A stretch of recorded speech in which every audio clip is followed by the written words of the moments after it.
Negativo e hoje eu vou falar sobre The Boy Who Drew Monsters, que é um dos lançamentos da Dark Side para esse ano.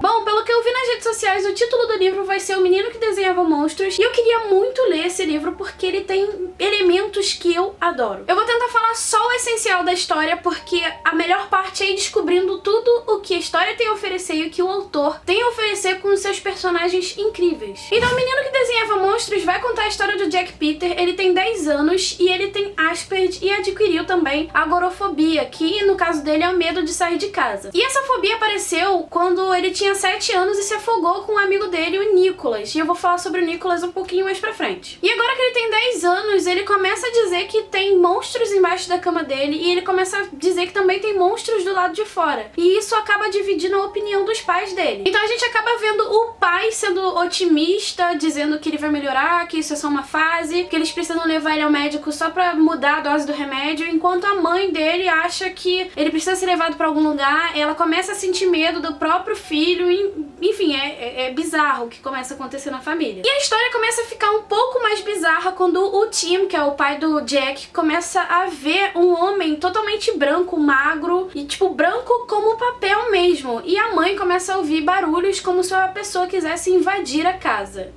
E aí a gente vê a história tomando um tom diferente. E a gente, como leitor, pelo menos eu comecei a me perguntar se eram reais, se eram monstros, se eram, sei lá, fantasmas, o que era, e a gente acaba descobrindo tudo isso ao longo do livro, na conclusão que o autor vai dando ao leitor. E um outro personagem que é muito importante nessa história é o Nicholas, que ele se afogou com o Jack, como eu falei no início. Ele é o único amigo do Jack, ele é a única criança que vai à casa dele, desenha com ele, enfim, que interage com ele, mas ainda assim a gente vê que não é uma amizade 100%, é um pouco estranho o relacionamento deles. Até porque os dois se conhecem desde bebês e o Nicholas acaba vendo esses monstros também, o que deixa ele muito assustado. Eu não quero ir muito além falando mais sobre o livro, mais detalhes, porque eu não quero dar spoiler. Como eu disse, o mais legal é você ir descobrindo a história em si. Mas o que eu mais gostei nesse livro é que em muitos outros livros, quando a gente vê uma criança com Asperger, ela é a criança mais inteligente, que vence tudo. A gente pode até ter isso aqui nessa história, ou não, fica no ar. Mas o que eu mais gostei é que o Jack é o responsável pelo tom mágico da história. E é isso que eu preciso dizer. E ponto. E se tratando de personagens, o autor, o Keith Donohue, ele conseguiu criar personagens incríveis. O Jack é uma criança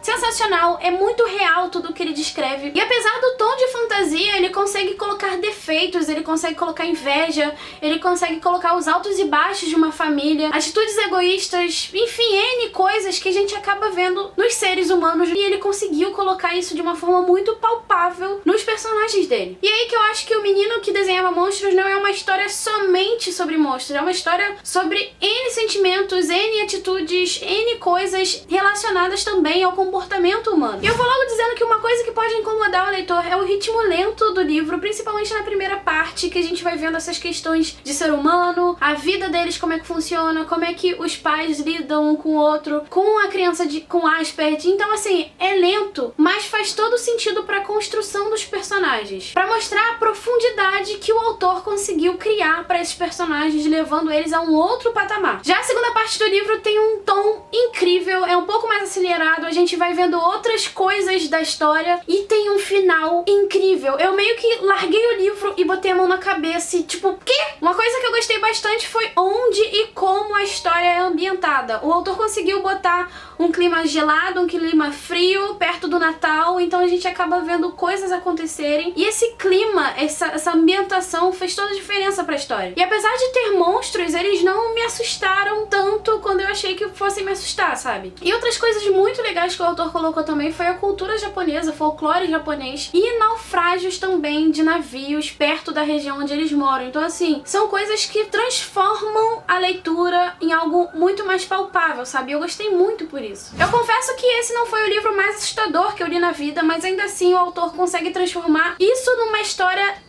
incrível. Principalmente pela forma que os personagens agem, por como tudo acontece, por o autor conseguindo segurar até o final pra saber qual é o mistério dessa história toda, o que tá acontecendo, e no final ele, bam, te coloca de joelho praticamente. Então me diga aqui nos comentários se você quer ler esse livro, se você já leu, me diz aqui se você gostou, se você não gostou, quais foram os pontos altos e baixos, eu quero muito saber. Eu espero muito que vocês tenham gostado do vídeo, não se esqueça de se inscrever aqui no canal, dar um joinha e me seguir nas redes sociais. Até o próximo vídeo, um beijão e tchau, tchau!